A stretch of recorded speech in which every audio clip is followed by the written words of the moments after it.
Alors, vous trouvez que c'était mieux avant ? J'ai pas répondu enfin, je pense que c'est pas manichéen. On peut pas dire tout qui était mieux avant ou tout est mieux maintenant. On est tous d'accord. Moi, je suis de formation scientifique à la base, donc c'est vrai qu'en termes de tout ce qui est, quand t'es passionné de science, tout ce qu'il y a aujourd'hui, c'est exceptionnel, quoi. Ne serait-ce que les verres à lunettes, Internet, on s'en sert tout le temps, on s'en rend même pas compte qu'on l'avait pas il y a 20 ans. Les transports, c'est exceptionnel. La santé, c'est exceptionnel. Il y a beaucoup moins de mortalité infantile.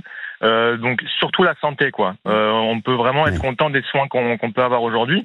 Maintenant, pour ce qui est moins bien, et c'est lié, il faut faire attention pour moi, c'est tout ce qui va être l'ambiance dont parlait Gauthier justement, que je salue affectueusement. Bah, moi aussi, je salue affectueusement. Et c'est vrai que je vous donne un exemple un peu, bon, c'est un peu bête, mais en 2010, je fais les fêtes de Bayonne à la sortie du bac pour fêter mes résultats, etc. D'accord. J'ai filmé, j'ai les images en tête de tout ce qui se passait et tout ça. Je les ai refait 10 ans plus tard, ça n'a rien à voir. Déjà, avant, c'était pas barricadé. Maintenant, ils ont barricadé le centre à cause des problèmes de sécurité. Moi, j'ai croisé un mec qui m'a aidé, bon bref, et il m'a dit qu'il avait vu un gars se faire défoncer dans un coin de rue en dehors des barrières. Et après, quand je suis rentré à l'intérieur, bah, il y a personne qui dansait, quoi. Voilà. Et moi, je me souviens des images d'avant où il y avait des gens en. Il y a eu un mort, en fait, de Bayonne récemment, hein, me semble-t-il. Oui. Ah, il y a souvent un mec qui tombe du haut de la muraille. Ouais, un monsieur qui a été agressé là, il y a récemment, qui a été tué. Ah, ça je savais pas. Ça je savais pas.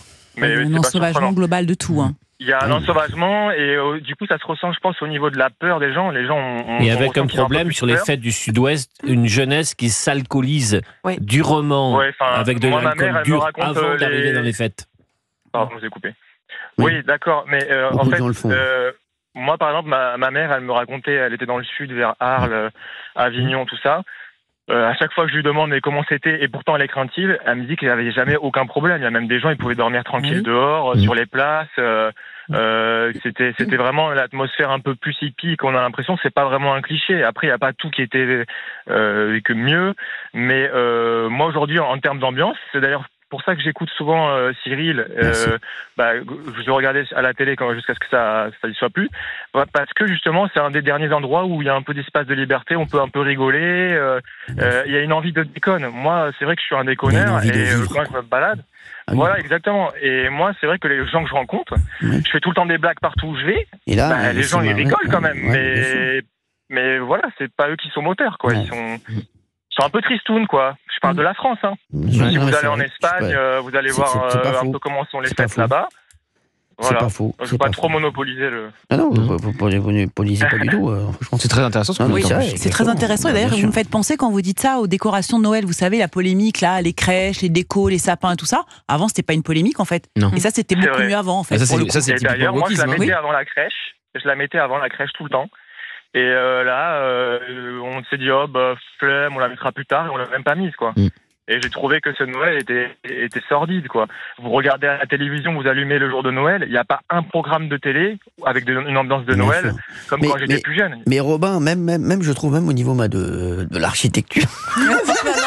Je l'ai vu dans son œil. Je l'ai vu dans son œil que ça allait partir. Je l'ai vu dans son œil. Non, je trouve que même au niveau de l'architecture, c'est plus gothique. Non, on est plus joyeux. Non, on est beaucoup moins joyeux. Moi, je me rappelle de l'époque de Raoul Jourde, l'architecte. Franchement, les mecs, mais non, ça avait rien à voir, quoi. Non, mais c'est vrai, il y avait une générosité c'est plus festif, Jourde, et architecturale qu'on n'a plus aujourd'hui. Oui, bien sûr. Raoul Jourde. Vous pouvez les réalisations de Raoul Jourde. Qu'est-ce qu'il a fait par exemple en France, par exemple Jourde, déjà je crois qu'il a fait le stade Chaban-des-Mas. Ah oui. Raoul. Ah, c'est lui. Bien sûr. D'accord. C'est d'ailleurs, je crois que là, Patrick Sébastien fait une chanson pour lui. Mais il s'illustre beaucoup. Sur Raoul Jourde. Non, sur Raoul. Mais il s'illustre beaucoup dans la période de Artico, quand même. Ouais, exactement. Non, mais c'est vrai qu'il est. Voilà, moi, ça me manque. C'est vrai, ça me manque. Passer à la postérité grâce à Patrick Sébastien. Non, mais voilà. Donc voilà, les gens. Il a fait le grand hôtel du Touquet aussi. Exactement. Non, il a fait des gens. Et voilà, et moi, il me manque. Ils n'ont pas mis de. Comment ça s'appelle ? Ils n'ont pas mis d'éoliennes. Hein. Ah, voilà. Ils devaient en mettre. Ils n'ont pas mis par hasard. Non, mais c'est sûr. Je suis en train de regarder toute la carrière de Jourde. Ah oui. C'est mort de rire. C'est pas possible. Merci. Mais vous le trouvez tout seul, son nom ou pas? Merci Robin. Regarde, il est sur son téléphone. En train de chercher des noms. Robin, merci d'avoir été avec nous sur Europe 1. Je voulais vous demander, est-ce que je pourrais participer au repas? Ah bah oui, c'est bien sûr. Moi, ça fait que pour la bouffe. Je sais, je comprends bien, vous avez bien raison. On vous mettra à côté du transistor. Il aime bien manger, comme était notre ami Gabriel de Broglie. De Broglie.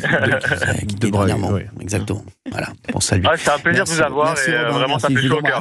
Merci pour votre émission. Merci beaucoup. Moi aussi, on vous embrasse fort. On vous embrasse fort. Bon, donc on a notre deuxième auditeur pour le... Il faut une parité, hein. Oui.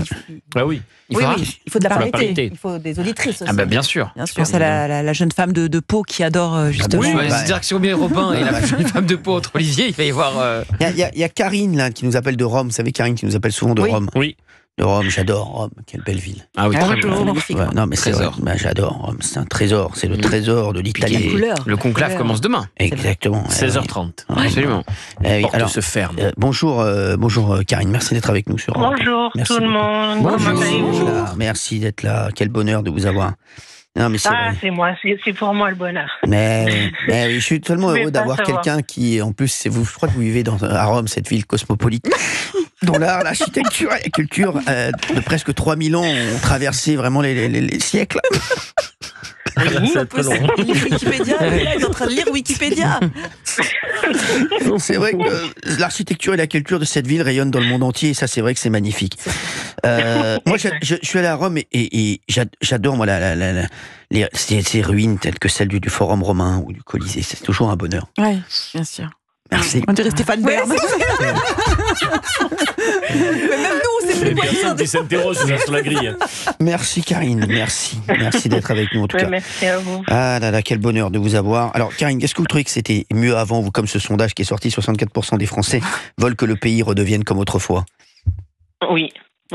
Comme disait Gauthier Lebret, c'est en fait plus par rapport au déclin, puisque moi ça fait 20 ans que j'habite ici maintenant. Et je suis les infos de ce qui se passe en France déjà grâce à vous. Merci beaucoup. Parce que je vous suis tout le temps. Et du coup je suis Europe 1 du matin au soir. Je suis sur la radio, donc voilà. Et du coup j'arrive à voir de l'extérieur que la France vraiment je trouve est en déclin et je me dis que les prochaines élections vont être importantes parce que déjà moi personnellement je pense que s'il y a certaines personnes qui arrivent au pouvoir, je pense que je sais pas, je pense déjà pas revenir en France, ça c'est déjà assez clair et franchement des fois je pense même à renoncer à la nationalité française quoi parce que je me dis carrément. Quand même. Ouais, des fois oui, c'est j'aurais droit de prendre la nationalité italienne parce que mes origines sont italiennes et ça fait 20 ans que je suis ici mais je me dis que ça sert à rien d'être français quoi. Pas pour moi personnellement, j'ai pas ni d'avantage ni rien à être française et voilà, après il y a toujours la petite guéguerre entre la France et l'Italie, donc on me charrie souvent française, mais